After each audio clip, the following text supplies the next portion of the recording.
The environment that we live in is based on a fractal geometry, not the geometry that we all learned in school, which was called Euclidean geometry. And to give you a simple example of that is make nature using Euclidean geometry.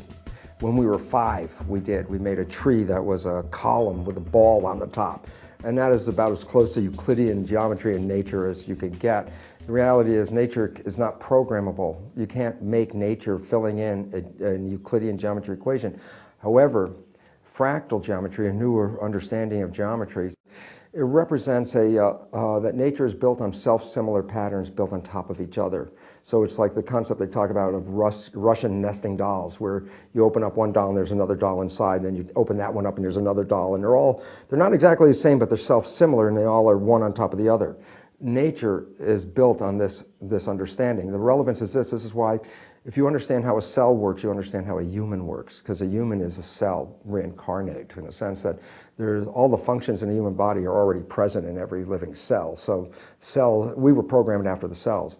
The relevance of that is that when we evolve, we become cells in a larger structure called humanity.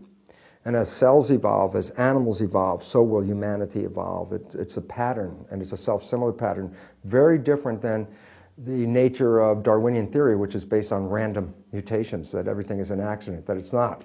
So the old axiom, as is above, as is below, becomes a geometry of nature. So if you understand any level of the structure, you automatically have insight into every other level of the structure. The point about it simply is this: inside of our bodies are approximately 50 trillion cells. What's the relevance is that we think of ourselves as a singularity when that's farthest from the truth. We are, by scientific definition, we are a community of 50 trillion sentient cells. I used to culture these cells, take them out of your body, put them in a culture dish, and the relevance about that is that these cells have their own intelligence. They grow in a petri dish. You don't have to tell them how to do anything. They don't know how to grow, divide, form all the things they're supposed to do. They're innately intelligent.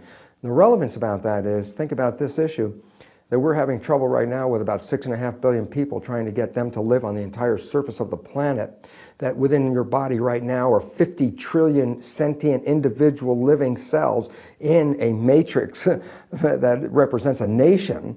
And the old mystics would say the answers lie within, or seek within for the answers. And the fact is this: if you understand the dynamics of how 50 trillion cells can live in the smallest environment under your skin, in harmony, in bliss, because if you're in bliss, so are they. If you can understand how 50 trillion entities can live in this harmony, all the rules are there for a few billion people to live on the planet.